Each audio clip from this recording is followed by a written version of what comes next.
시간 말씀이 선포되어질 때 내가 어디로 지금 어느 길을 걷고 있는지를 기억하게 해주시고, 하나님이 이끄신 그 길이 아니라면 말씀을 통해 나의 삶의 길을 바꿀 수 있는 그러한 믿음을 우리에게 허락하여 주시고, 하나님이 이끄시는 그 길이 가장 귀한 길임을 믿으며 그 길을 따라갈 수 있는 아버지 온전하게 모든 성도들이 될 수 있도록 이 시간, 이 예배 시간에 저희들을 붙잡아 주시옵소서.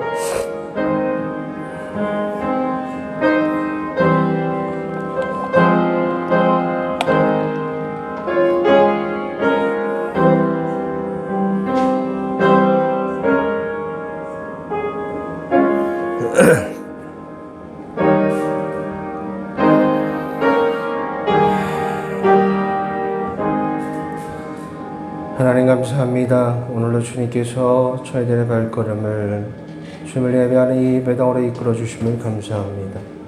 하나님의 은혜가 없고서는 저희들이 이 예배당에 나올 수 없었습니다. 아버지께서 우리에게 베푸신 그 예수 그리스도의 십자가의 희생과 사랑, 그 은혜가 있었기에 저희들이 이 자리에 나올 수 있었습니다.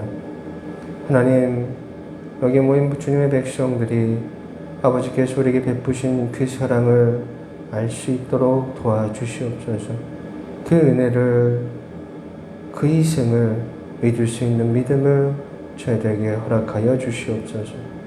하나님의 말씀이 이 시간 선포되었을 때 하나님, 저희들이 어떤 길을 걸어왔는지를 생각하며 하나님께서 인도하시는 하나님의 길을 따라갈 수 있는 믿음을 말씀을 통해 허락하여 주시옵소서. 그 믿음이 있을 때 우리가 다른 길을 가지 아니하고 아버지께서 인도하신 그 길을 갈 수 있사오니, 오늘 이 시간 저희들을 불쌍히 여겨주셔서 하나님의 길을 따라갈 수 있는, 성령님의 인도하심을 따라갈 수 있는 믿음을 우리에게 허락하여 주시옵소서. 감사하며 예수님의 이름으로 기도하였습니다. 아멘. 하나님의 말씀, 로마서 4장 3절 말씀, 제가 지금 성경 신약성경 244페이지 로마서 4장 3절 한 절 말씀입니다. 우리 함께 한 목소리로 말씀을 읽도록 하겠습니다. 시작. 성경이 무엇을 말하느냐? 아브라함이 하나님을 믿음에 그것이 그에게 의로 여겨진 바 되었느니라. 아멘. 말씀을 듣기 전에 말씀을, 오늘 읽은 본문의 말씀을 스스로 묵상하는 시간을 갖도록 하겠습니다. 눈으로 조용히 읽으시고 마음으로 묵상하시면서 본문이 우리에게 주는 의미가 무엇인지를 한번 생각해 보시길 바랍니다.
자, 이제 앞에 보시고요. 오늘 저희가 읽은 말씀, 로마서 4장 3절 말씀의 의미가 무엇인지를 한번 생각해 보는 시간을 갖도록 하겠습니다. 오늘도 지난주에 이어서 설교 말씀을 저희 어린 시절, 청년 시절에 대한 이야기로 말씀을 시작하고자 합니다. 자꾸 옛날 얘기를 하냐 물어보는데 옛날 얘기 재밌잖아요. 그렇죠. 실제 또 경험한 얘기들이다 보니까. 제가 어렸을 때는 이 믿음을 뭐라고 생각했냐면, 믿음을 순종과 불순종으로 나누어서 생각하던 그 시절이 있었습니다. 그래서 저는 매우 율법적인 사람이었는데, 그렇다고 해서 제가 말씀을 온전하게 지켰느냐, 온전히 순종했느냐, 그것은 또 아니에요. 근데 이론적으로 생각할 때는 율법적인 사람이었습니다. 그래서 그 시절에 저에게 믿음이라는 것은 말씀을 그대로 순종하면, 믿음이라는 것은 말씀을 그대로 순종하는 것이고, 순종하면 복을 받고 불순종하면 징계를 받는다는 생각이 매우 강했습니다. 그래서 저는 이 중학교 시절에 제가 이러한 거를 한번 해본 적이 있습니다. 중학교 시절에 이제 하나님께 순종을 하면 복을 받고, 죄를 범하면, 불순종하면, 하나님 말씀에 반하는 행동을 하면 벌을 받는다고 이제 그런 신앙관을 가지고 있었기 때문에 저 스스로에게 내가 어떤 죄를 저질렀을 때 내 스스로에게 벌을 내리는 그런 규칙을 만든 적이 있었습니다. 그것이 어린아이의 순수였는지 아니면 멍청한 행동이었는지는 지금 생각해보면 너무나 뻔한데, 그때는 그것이 믿음이라고 생각했어요. 그래서 제가 만든 형벌이 이런 것이었어요. 어떤 거였냐면, 거짓말을 하면, 내가 누군가의 거짓말을 하면 내 스스로 꿀밤을 10대 때리는 거예요, 머리에. 꿀밤을 10대를 때리면 그래도 내가 징계를 받은 거예요. 그리고 이제 그때가 중학교 시절이었는데, 중학교 시절이면 이제 막 사춘기 그런 시점이잖아요. 그럼 여러분, 이 사춘기 시절이 되면 남자나 여자나 성에 대한 관심이 굉장히 많이 날 나이입니다. 그래서 내가 야한 생각을 하면 꿀밤 100대를 때리겠다. 그래서 거짓말보다는 야한 생각이 더 나쁘다고 생각했나 봐요. 이렇게 저만의 규칙을 만들어 놓고 거짓말을 할 때마다 스스로 꿀밤을 10대 때리고, 야한 생각을 할 때마다 꿀밤을 100대를 스스로 때렸습니다.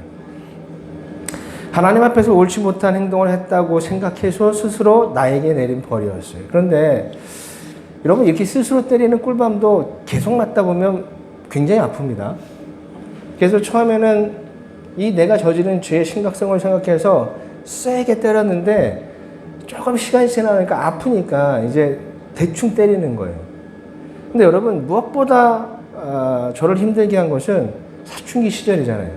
성적인 호기심이 매우 왕성할 때입니다.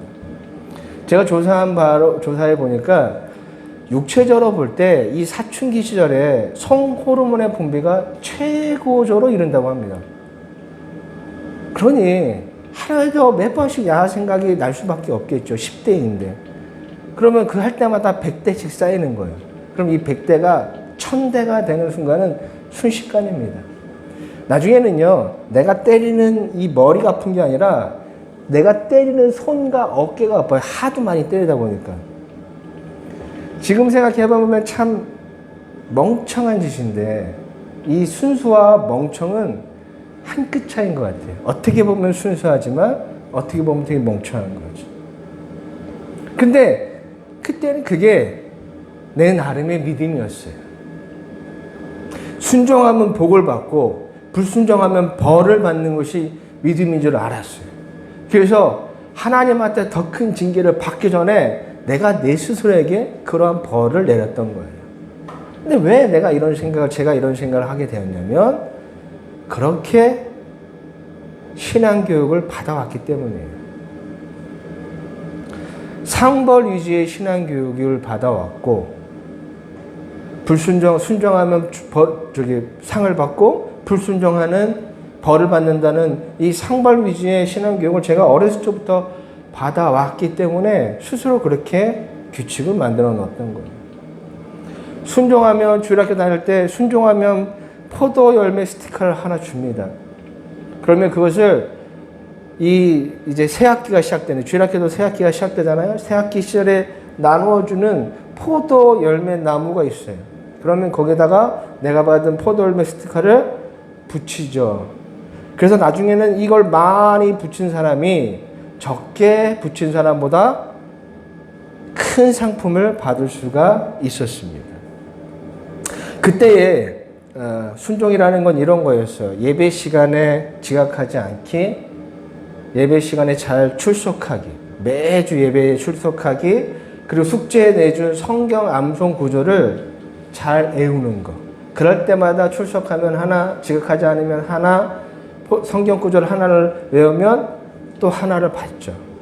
그러면 이 포도 열매 스티커를 많이 받을 수가 있는 거예요. 믿음이 무엇이고 구원이 무엇인지 전혀 알지 못한 시절에 저에게 믿음이라는 건 이런 거였어요. 상벌. 열심히 하면 내가 상을 받는구나. 내가 열심히 하지 못하면 스티커를 못 받는구나. 그런데 여러분, 이러한 어린 시절의 믿음은요, 시간이 지나면서 변화되는 게 아니라 그냥 굳어져 버리는 거죠. 그래서 이런 믿음에 대한 생각이 20대가 되어서 신학교에 가서도 크게 변화되지 않았습니다. 큰 변화가 없었어요. 그러니까 믿음이라는 건 순종하면 복 받고 불순종하면 벌을 받는 거예요. 상벌이 이제 신앙이 그대로 그냥 갑니다. 그래서 제가 이제 신학교에 들어가서 신학을 공부하면서 제가 한때 관심 있게 본 성경이 이스라엘 왕에 대해서 기록하고 있는 열왕기서와 역대서였습니다. 하나님께 순종한 왕들은 어떤 복을 받았고 하나님께 불순종한 왕은 어떤 징계를 받았을까 궁금했어요. 그러면서 제가 생각하는 복의 기준을 왕들의 죄의 기간으로 생각해서 한번 이 북이스라엘 왕과 남유다의 왕들의 죄의 기간을 다 한번 조사해 봤습니다. 왜? 성경에서 장수는 하나님이 주시는 복이잖아요. 그러니까 순종한 왕들은 평탄하게 오래 나라를 다스렸을 것이고 하나님께 불순종한 왕들은 그 죄의 기간이 매우 짧았을 거라고 예상을 하고 말씀을 막 이렇게 읽고 자꾸 조사해 봤는데 남유다의 왕들의 이 죄의 기간을 쫙 조사해 보면서 저는 매우 당황했습니다. 왜 그랬냐면 여러분, 남유다의 왕 중에서, 남유다는 다윗의 직계 후손들이죠. 이 남유다의 왕 중에서 가장 오랜 시간 왕으로 있었던, 왕의 자리에 있었던 사람은 선한 왕이 아니었어요. 므낫세라는 인물이었는데, 여러분, 이 므낫세 이 양반은 남유다의 왕 중에서 가장 못된 놈이에요. 가장 나쁜 놈이에요. 그의 아버지 히스기야는 선한 왕이었는데 아들놈은 못돼도 너무 못됐어요. 죄의 기간 동안 너무나 많은 사람을 죽였고, 그때 죽인 사람이 여러분이 잘 알고 있는 이사야 선지자도 므낫세 왕 제의 초기에 전설에 의하면 톱에 잘려서 죽임을 당했다라고 기록되어 있습니다. 성경에는 없지만. 그러니까 너무나 많은 사람을 죽였고, 가장 이 므낫세가 했던 잘못된 죄 중에, 다 죄는 다 나쁜 거지만 무엇을 했냐면 자기의 아들, 자신의 아들을 제물로 불태워 죽인 사람이에요. 하나님이 가장 싫어하는 죄.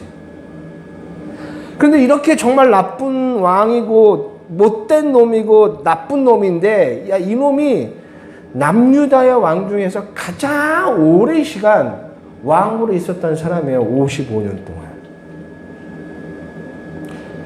순종하면 복을 받고 불순종하면 벌을 받아야 되는 것이 내 믿음인데, 그것이 마땅한데 오히려 나쁜 놈들이 더 잘 사는 것 같은 이러한 성경의 기록들을 어떻게 해석해야 할까 매우 고민했던 시절이 있었습니다.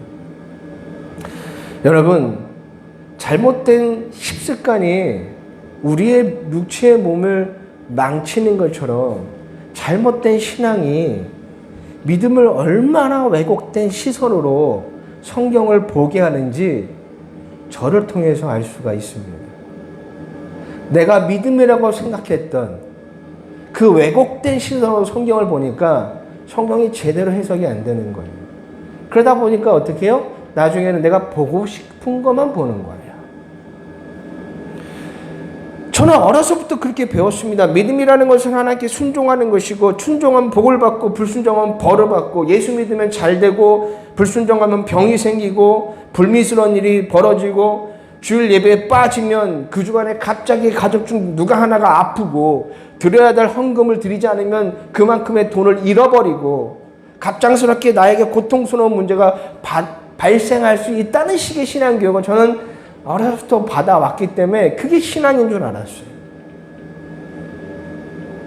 그리고 이러한 잘못된 교육이 잘못된지도 몰라서 그냥 그대로 그러한 신앙의 잘못된 신앙이 굳어져서 그것이 믿음인 줄 알았고 오랜 시간 이와 같은 잘못된 믿음에서 벗어나지 못하고 많은 시간을 이와 같은 신앙생활을 해왔다라는 거예요. 이것은 제가 전도사가 되어서도 마찬가지였어요.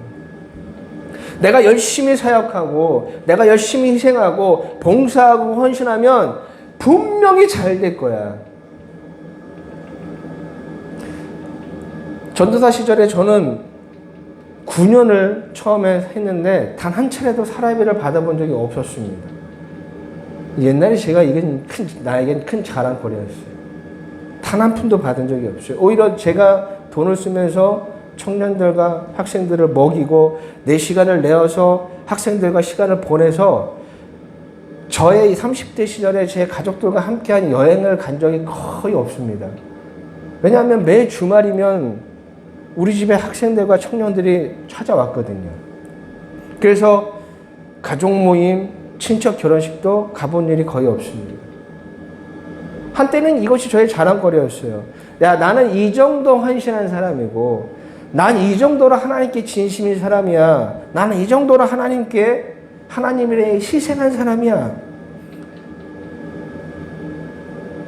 그러면서 저는 어떻게 생각했냐면, 야, 내가 이만큼 했으니까 하나님께서 나에게 큰 축복을 주시겠지. 정말 열심히 했고, 열심히 헌신했고, 희생한 거 사실입니다. 왜 그렇게 살아왔냐? 그렇게 배웠거든요. 순종하면 하나님의 말씀에 열심히 따라가면 복을 주신다고 말씀하셨고 그렇게 내가 배워왔기 때문에 누구보다도 열심히 했던 것 같습니다. 주말이고 평일에도 상관없이 학생들과 청년들이 집에 찾아왔고 시간을 내어서 그들에게 성경 공부도 가르쳤습니다. 그래서 제가 40대 초반에 교회를 개척했을 때 아주 큰 기대가 있었어요. 내가 그렇게 부교육자 시절에 정말 열심히 노력하고 헌신했으니 내 노력에 대한 열매, 내 희생에 대한 열매, 내 헌신에 대한 열매가 분명히 이 교회를 통해서 활짝 꽃을 필 거라고 생각을 했어요. 그래서 금세 교회가 부흥하고 성장할 거라는 기대가, 말도 안 되는 기대가 저에게 있었습니다. 처음에는 저와 함께 하고자 했던 청년들과 학생들도 동조를 했고 그 사람들도 참 많았죠. 그런데 시간이 조금 지나고 나서 그런 기대는 실망으로 바뀌고 실망은 좌절로 바뀌었습니다. 누구의 잘못일까요? 왜 이렇게 되었을까요? 하나님의 잘못도 아니고 하나님의 잘못이 아니라 제가 너무나 오랜 시간 잘못된 신앙에 빠져 있음에도 그것이 잘못된 신앙인 줄 몰랐기 때문이에요. 지금 이곳에 계신 성도 여러분, 그리고 방송을 통해서 말씀을 듣고 계신 여러분 중에서 여전히 예전에 제가 했던 그 잘못된 신앙의 모습으로 혹시라도 신앙생활을 하고 계신다면 여러분은 분명히 얼마 못 가서 큰 실망에 빠지실 것입니다. 어쩌면 이미 그런 실망과 좌절에 계시는 분도 계실 것이고 아니면 지금 내가 가지고 있는 내 스스로의 헌신과 노력과 열정에 빠져서 내가 지금 잘못된 신앙의 길로 걸어가고 있다는 것을 깨닫지 못하는 분도 분명히 계실 거예요. 여러분, 우리가 한번 근본으로 돌아서 한번 생각해 봅시다. 여러분이 믿음을 통해서 신앙생활을 통해서 얻고자 하는 게 도대체 무엇입니까? 저는 성공하기를 원했어요. 내가 이렇게 열심히 하면 희생했으니까. 열심히 내가 그렇게 많은 시간들을 하나님의 일을 했으니 하나님이 분명히 때에 따라 큰 축복으로 나에게 주실 거라는 생각을 가지고 있었죠. 그게 내 믿음이었어요. 여러분이 믿음이라고 생각하는 그것을 가지고 얻고자 하는 것이 정말 무엇인지를 정말 깊이 고민해 보셔야 됩니다.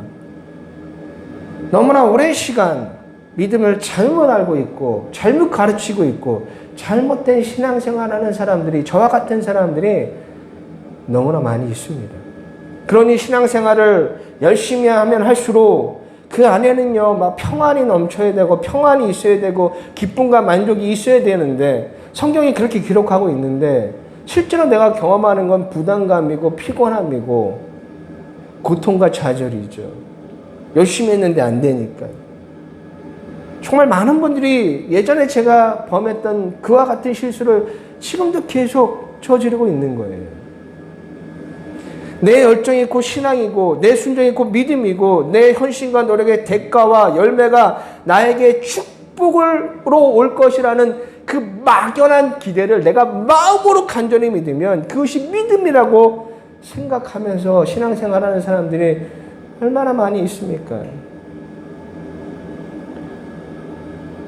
그렇다면 왜 이러한 잘못된 믿음이 믿음인 것처럼 가르쳐지고 있고 믿음으로 생각하고 있는 것일까요? 같은 하나님을 믿고 같은 성경 말씀을 보고 같은 교회 공동체를 다니는데 왜 많은 사람들이 잘못된 신앙을 가지고 나뿐만 아니라 다른 얘기에도 그것이 신앙인 것처럼 가르치고 있을까요? 그 이유가 뭘까? 바로 잘못된 구원관에 있기 때문이에요. 그리고 잘못된 신앙의 목적이 그에게 있기 때문입니다. 잘못된 구원관과 잘못된 신앙의 목적이 우리를 잘못된 신앙의 길로 걸어가게 만들고 있는 거예요. 제가 젊은 시절, 전도사 시절에, 30대 시절에 청년과 학생들을 데리고 미친 듯이 제가 주중 찬양 집회를 애들을 데리고 다녔습니다. 막 찬양 집회 가면 애들이 막 뛰죠. 막 앉아있지는 않습니다. 찬양할 때 보면. 다 일어나요. 오히려 앉아있는 게 좀 이상한 거야. 은혜가 없는 사람이죠. 일어나야 돼. 일어나서 막 소리치고 찬양하고 막 땀을 뻘뻘 흘리고 막 그러다가 감정이 딱 고조되면 막 기도시키면 그냥 누가 시키지 않아도 막 의자 옆에 나와서 무릎 꿇고 막 눈물 콧물을 흘리고 막 목청껏 막 주여 삼청하고 그때는 내 감정이 막 이렇게 고조되는 게 성령님의 충만함, 은혜인 줄 알았고 성령님의 충만함이라고 시절이 있었습니다. 그게 진짜 은혜인 줄 알았어. 그런 집회를 미친 듯이 찾아다녔죠. 그때 어느 집회에 참여했는데 그 집회에 인도하시는 목사님께서 이런 얘기를 하셨어요. 우리에겐 두 가지 구원이 필요하다는 거예요. 하나는 죄에서 구원을, 또 다른 하나는 성공의 구원이 우리에게 필요하다는 거예요. 그러면서 너희들이 가지고 싶은 게 있으면 먹으래요. 내가 갖고 싶은 자동차가 있으면 차가 막 지나갈 때 손으로 찝어서 먹으래요. 손을 뻗어서 그냥 내가 갖고 싶은 차, 내가 필요한 차가 있으면 찝어갖고 상상 속으로 먹으라는 거예요. 주실 것을 믿고 그렇게 행동하면 하나님께서 주실 거라는 거예요. 저도 그때는 그것이 믿음이라고 생각해서 미친 듯이 길을 걸어가면서 먹었습니다. 그 사람들을 볼 때 얼마나 미친놈일 것 같아요. 그렇죠? 그냥 막 먹는 거예요. 왜냐하면 그때 저희가 있던 교회가 교회차가 없었거든요. 애들을 집회를 데리고 다니려면 차가 없으니까 매번 지인 차들을 빌려갖고 집회를 이제 데리고 다녔으니까 스타렉스가 필요했거든요. 봉고차 한 대가. 그래서 지나가면서 미친 듯이 스타렉스를 수십 대, 수백 대를 먹었습니다. 지금 생각하면 정말 미친 짓이고 멍청한 짓입니다. 어린 시절에 제가 나에게 꿀밤이라는 징계를 내렸던 것처럼 30대 되어서도 똑같은 멍청한 짓을 제가 했던 것입니다. 두 가지의 구원은 없어요. 또한 두 가지의 구원은 필요 없습니다. 우리에게 구원은 단 하나입니다. 우리에게는 오직 예수 그리스도를 통한 구원만 있을 뿐이에요. 그 예수 그리스도를 통해서 죄에서 나를 구원해 주시는 구원만이 유일한 구원이에요. 이 구원만 있으면 족합니다. 이 구원 외에는 다른 것이 필요 없습니다. 죄에서 나를 구원해 주신 그 예수 그리스도의 희생이 우리가 그것을 믿어서 구원을 얻으면 내 모든 것이 변화되기에 더 이상의 다른 구원은 필요하지 않아요.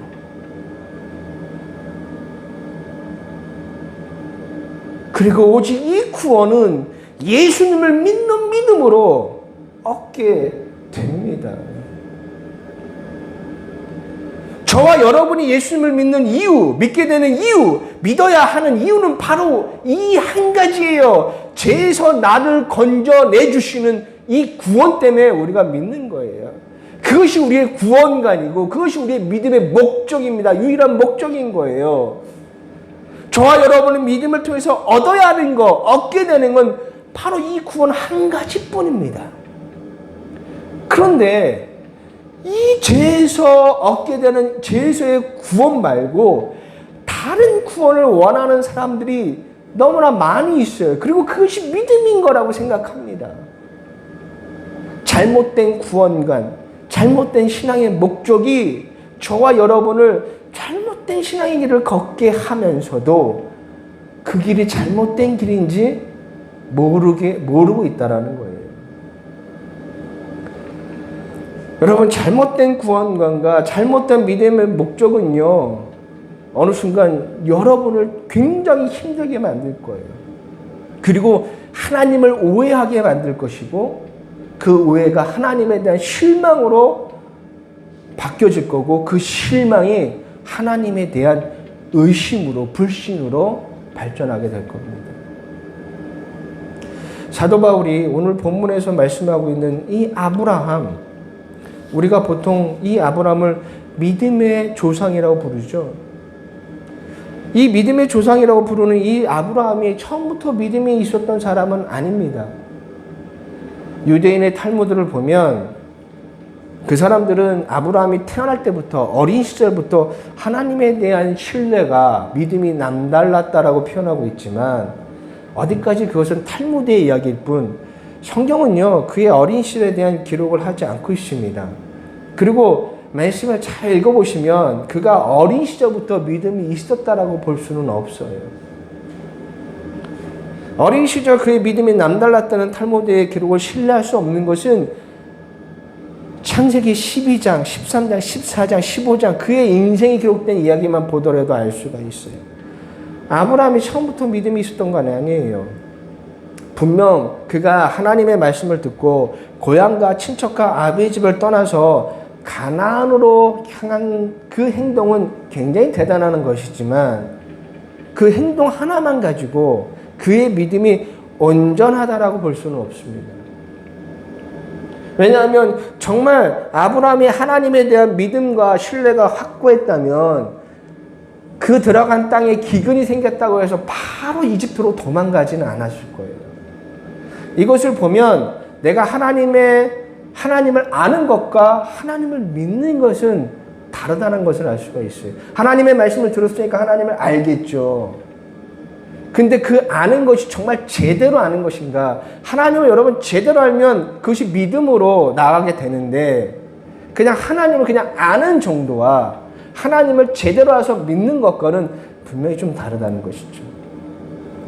하나님에 대한 믿음은 그분을 제대로 되는 정보와 지식을 통해서 얻게 되는데 단순히 하나님을 아는 정도로는 믿음이 있다고 말할 수는 없습니다.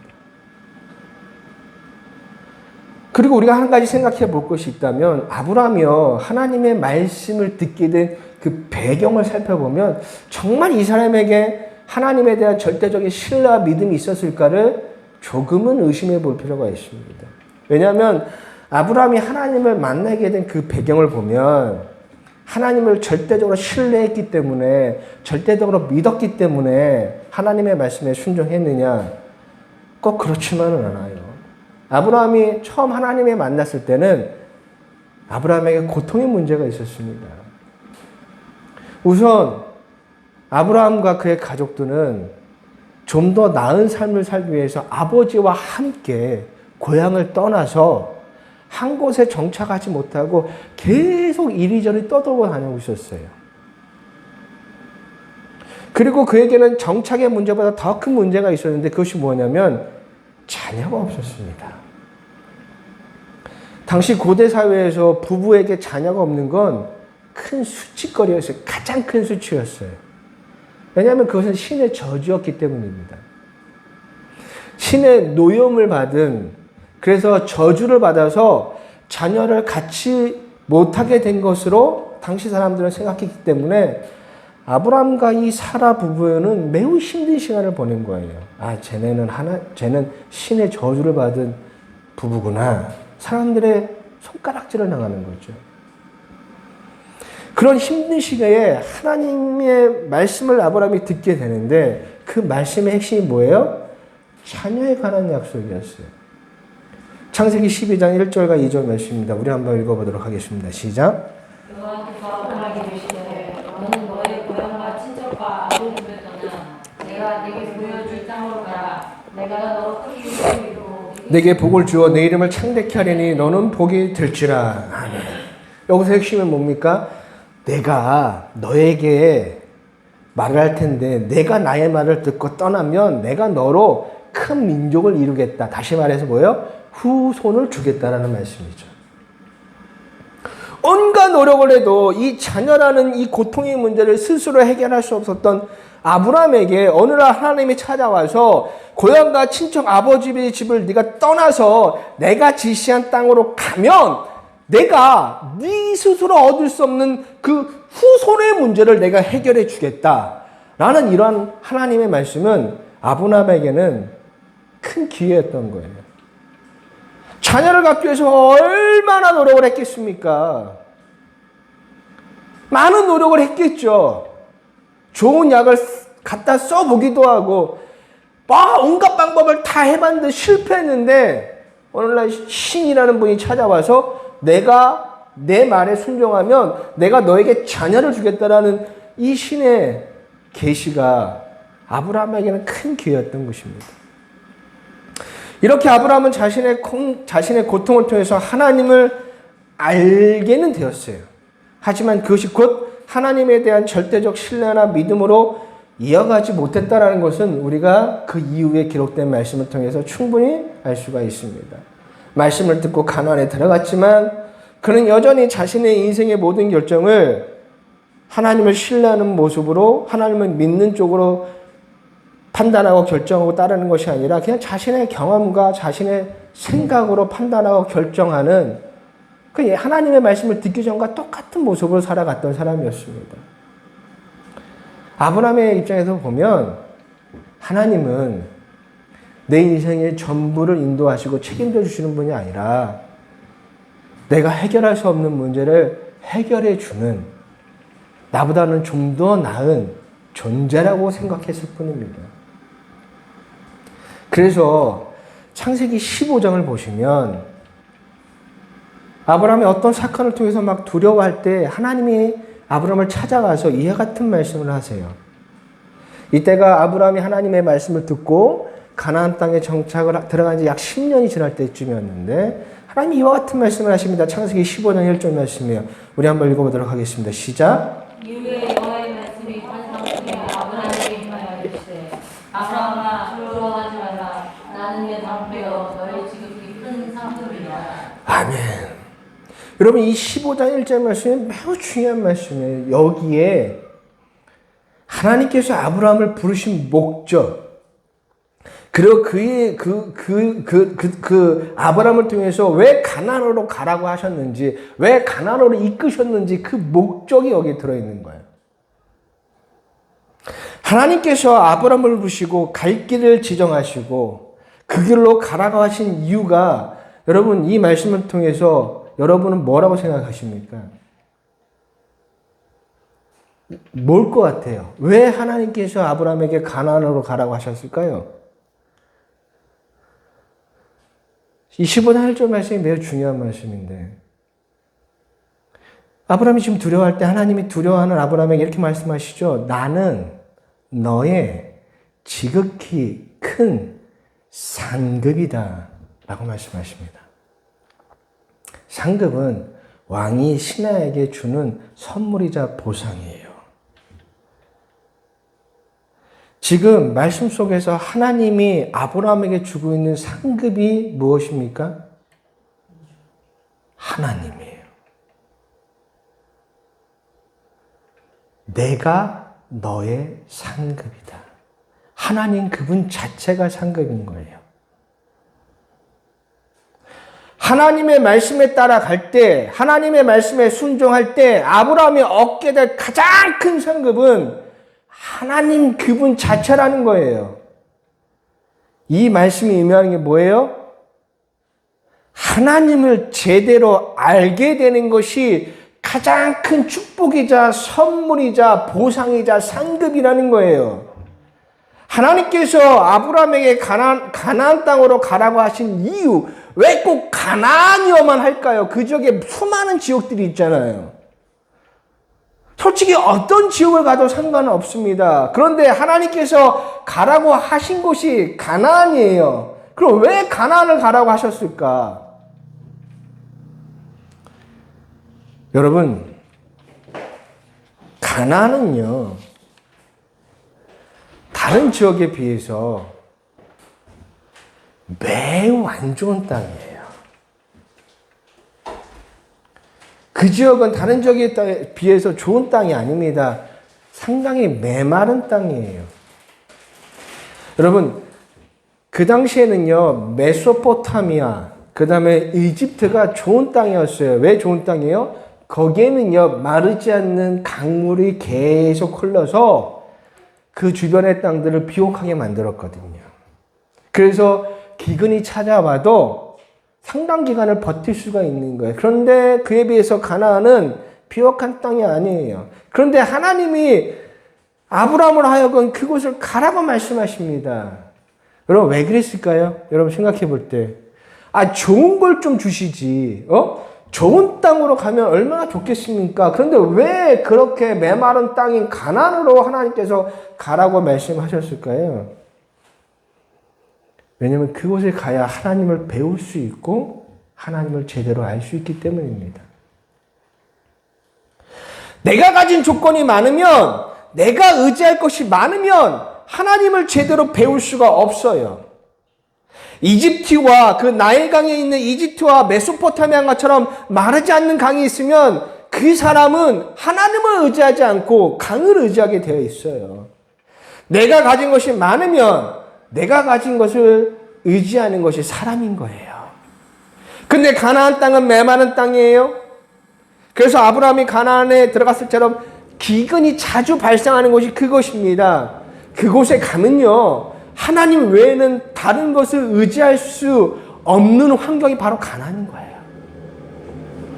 가나안으로 가신 이유는, 가나안이라고 말씀하신 이유는 거기서 나를 배우라는 거예요.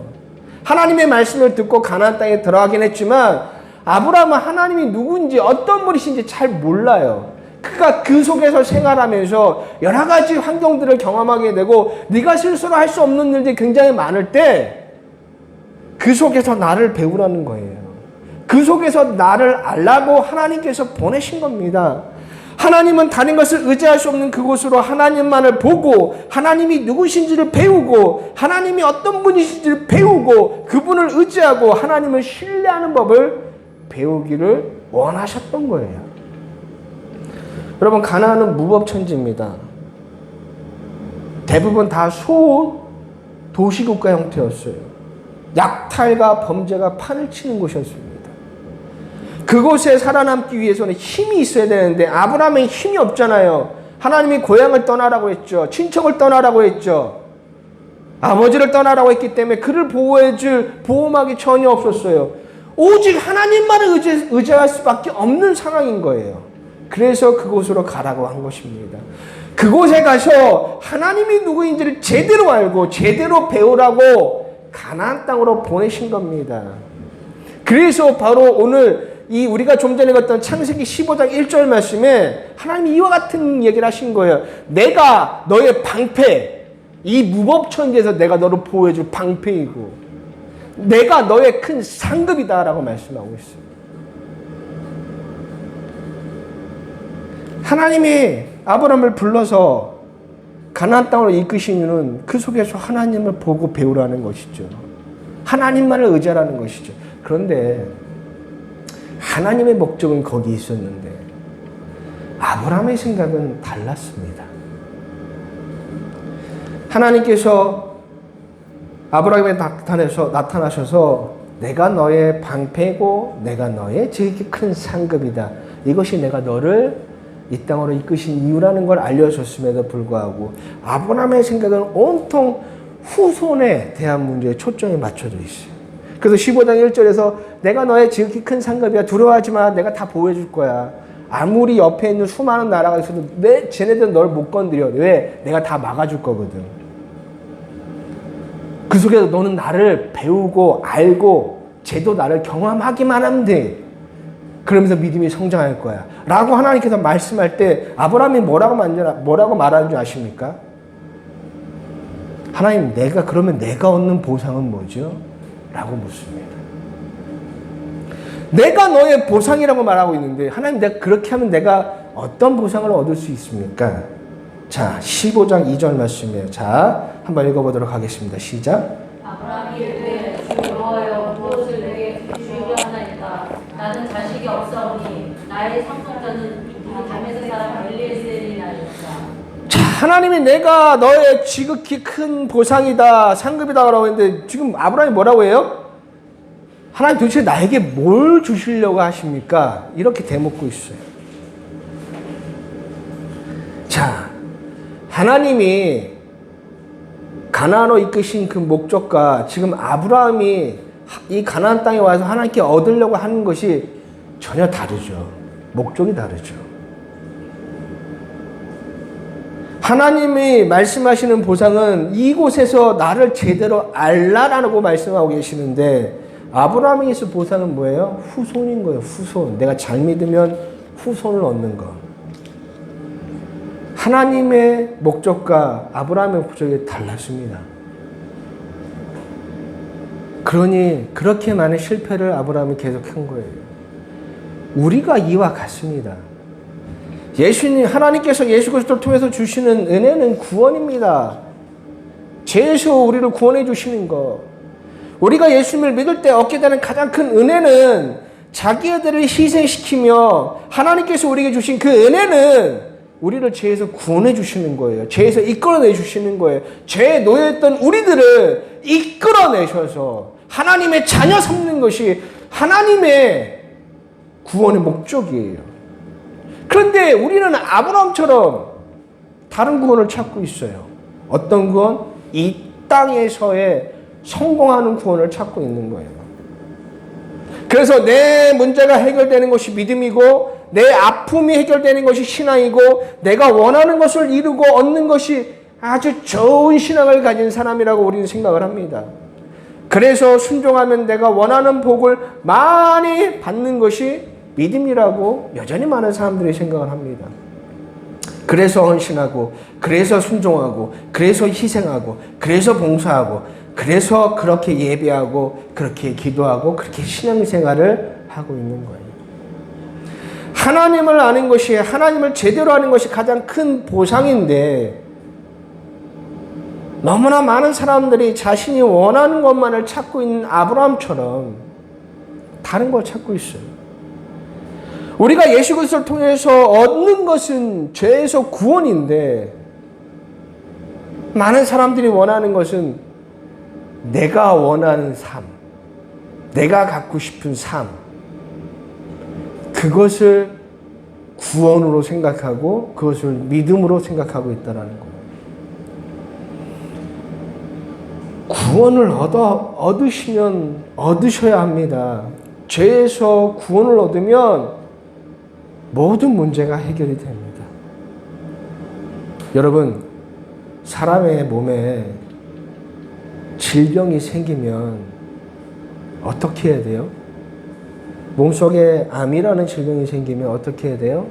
수술을 해서 상처를 갈라서 배를 가르거나 뭘 갈라서 그 고통의 원인인 암을 잘라내야 되죠.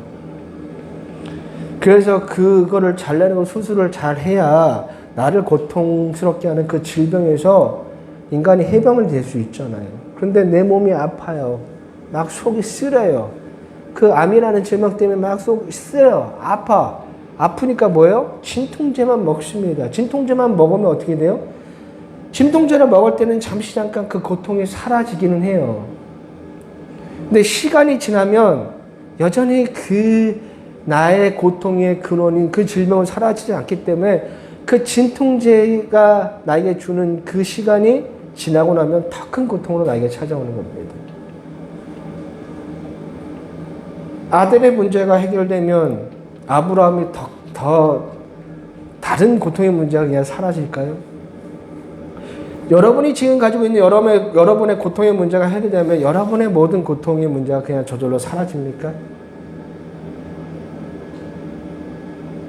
여러분의 고통의 근원은 지금 당장 내 앞에 놓여있는 문제, 성공과 실패가 아니에요. 여러분을 고통스럽게 하는 그 근원은 죄 때문입니다. 이 죄의 문제를 해결하지 않는 한 우리는 이 땅에서 계속해서 고통과 아픔의 염려와 근심 속에서 벗어날 수가 없어요. 그럼에도 우리는 여전히 아브라함이 아들의 문제에 막 얽매여 있는 것처럼 우리도 우리 신앙생활을 그와 같이 나의 소원, 나의 성공, 나의 문제로 그걸 해결받는 것이 좋은 믿음인 것처럼 생각하고 그렇게 신앙생활하고 있는 겁니다. 믿으면 잘 됩니까?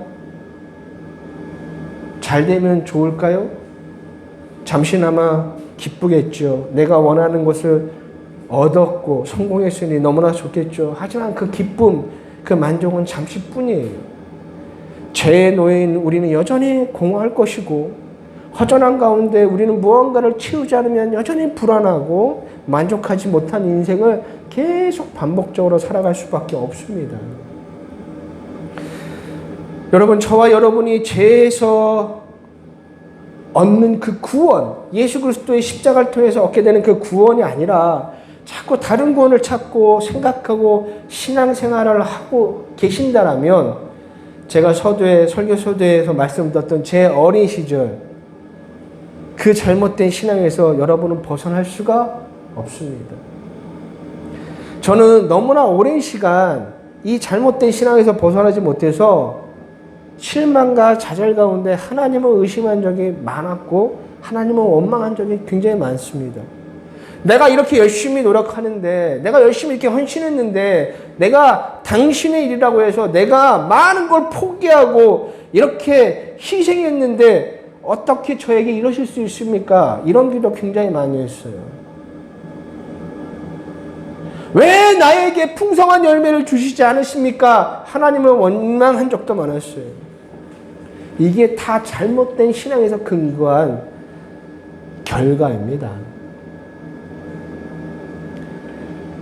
자신의 소원만 이야기하는 아브라함을 하나님이 데리고 나가신, 그리고 밤하늘의 별들, 무수히 많은 별들을 보게 하십니다. 창세기 15장 5절 말씀에 한번 읽어보도록 하겠습니다. 시작. 그를 이끌고 밖으로 나가야 되시되 하늘을 우러러 무뼈를 뜰 수 있나로라. 또 그에게 이르시되 내 자손이 이와 같으리라. 아멘. 하나님이 아브라함을 이끌고 나가 하늘에 떠 있는 무수한 별들을 보게 하십니다. 하늘에 있는 그 수많은 별들을 보게 하셔요. 왜 그러셨을까요? 바로 내가 이 우주를 창조한 여호와 하나님이다. 이 사실을 알게 하신 겁니다.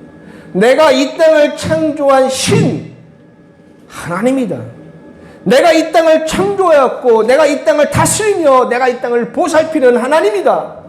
내가 이 땅을 운행하며 내가 이 땅을 심판하는 하나님을 보게 하기 위해서, 그분을 제대로 알게 하기 위해서 아브라함을 이끌고 수많은 별들을 보여주신 거예요. 아브라함은 단순히 내 문제, 내 고통의 문제, 내 후손의 문제만을 해결해주는 그런 신 정도로만 알고 있었는데, 그렇게 하나님을 짧게 알고 있었는데, 하나님이 보여주신 것은 내가 너의 문제만 해결해주는 그런 신이 아니라 이 세상의 근본이고 이 세상의 이유가 되고 이 세계의 전부가 되심을 하나님이 아브라함에게 보여준 거예요. 그것을 보여줬을 때 아브라함이 비로소 하나님을 제대로 알고 그 제대로 아는 지식을 통해 하나님을 온전하게 믿게 된 겁니다. 창세기 15장 6절 말씀이에요. 아브라함이 여호와를 믿으니 여호와께서 이를 그의 의로 여기시고. 아멘. 이후에도 아브라함은 과거에 저질렀던 죄를 똑같이 저지른 실수와 잘못을 반복하기도 하지만 분명한 사실은 이제 내가 나에게 하셨던 그 12장에서 말씀했던 그 하나님이 그냥 내 문제만 해결해 주시는 하나님이 아니라 이 세상의 전부가 되신다는 사실을 아브라함이 깨닫게 되었습니다. 자신의 아들의 문제만 해결해 주는 그런 신으로 취급했는데 하나님은 그런 분만이 아니었다라는 거죠. 여러분, 하나님은 우리의 문제만을 해결해 주시는 분이 아니십니다. 우리가 잘하면 큰 상을 주시고 못하면 벌을 주시는 분으로 생각하지 마세요. 순종하면 큰 축복을 주시고 불순종하면 무섭게 큰 벌을 징계를 내리시는 그런 하나님으로만 생각하지 마세요. 하나님은 여러분을 사랑하십니다. 하나님은 여러분을 얼마나 사랑하시냐면 자신의 아들 예수 그리스도를 여러분을 위해서 죽게 하실 정도로 여러분을 진심으로 사랑하고 계시다는 거예요. 사랑하시기에 참으시고 또 참으시는 분이 우리의 하나님이십니다. 여러분, 우리가 잘하면 얼마나 잘할 수 있겠습니까?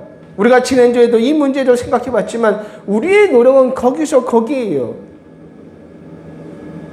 우리는 언제나 타인과 나를 비교하면서 잘했다, 못됐다를 편견하는 아주 잘못된 판단하는 아주 잘못된 편견이 우리에게 있어요. 그래서 내 노력이 다른 이들의 노력보다 조금 더 나으면 그것이 내 노력이 대단한 것처럼 생각을 합니다.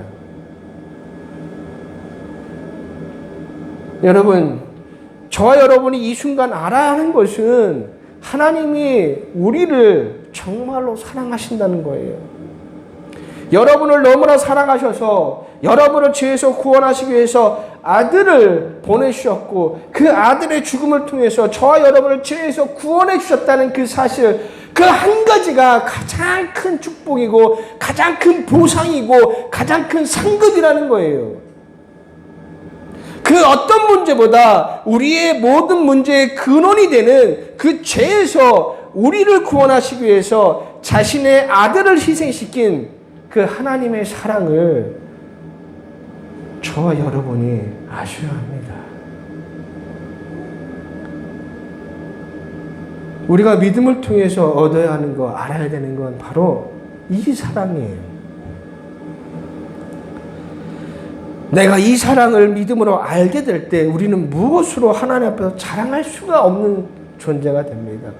내가 한 희생, 내가 한 헌신, 아까 제가 했죠. 사례비 받지 않고 했던 9년의 사랑, 이 사랑에 비하면 아무것도 아니에요. 하나님이 당신들을 위해서 베푸신 그 놀라운 십자가에 비하면 우리가 하나님께 드린 건 아무것도 아니라는 거예요. 여러분은 자신의 아들을, 자신의 자녀를 누구를 위해서 희생시킬 수 있습니까?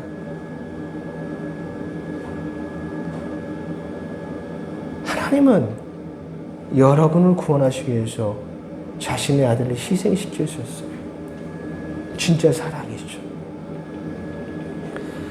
미련했던 시기, 믿음이 없었고 믿음을 몰랐던 시기에는 내가 한 행동, 순종, 헌신을 자랑했던 미련한 인간이었는데 하나님을 알고 믿음으로 구원을 얻은 후로는 내가 한 행동들이 얼마나 보잘것없는지, 얼마나 부끄러운 것인지, 그리고 내가 그렇게 구원을 얻게 될 때 내가 바라는 것은 오직 그 하나님을 더 알고 싶은 열망만 있다는 것을 깨닫게 되었습니다.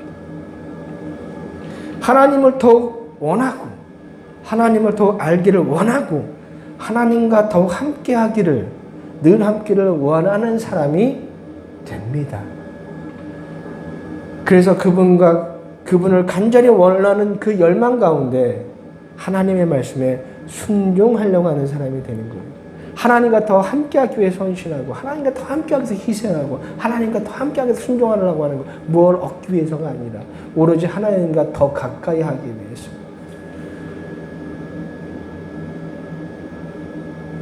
여러분은 이 시간을 통해서 무엇을 얻기 원하십니까? 다른 구원은 없습니다. 하나님을 사랑하십시오. 하나님은 당신을 사랑하고 계십니다.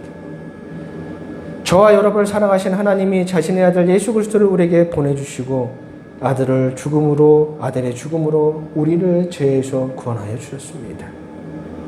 그 사랑을 아시고 경험하시기를 바랍니다. 그 은혜가 저와 여러분을 아주 놀라운 새로운 세계로 인도하여 주실 것입니다. 그 하나님의 나라가 앞으로 여러분이 살아가야 될 나라가 되기를 주님의 이름으로 간절히 부탁을 드리겠습니다. 오늘 이 시간 말씀을 기억하며 우리 함께 기도하는 시간 갖도록 하겠습니다.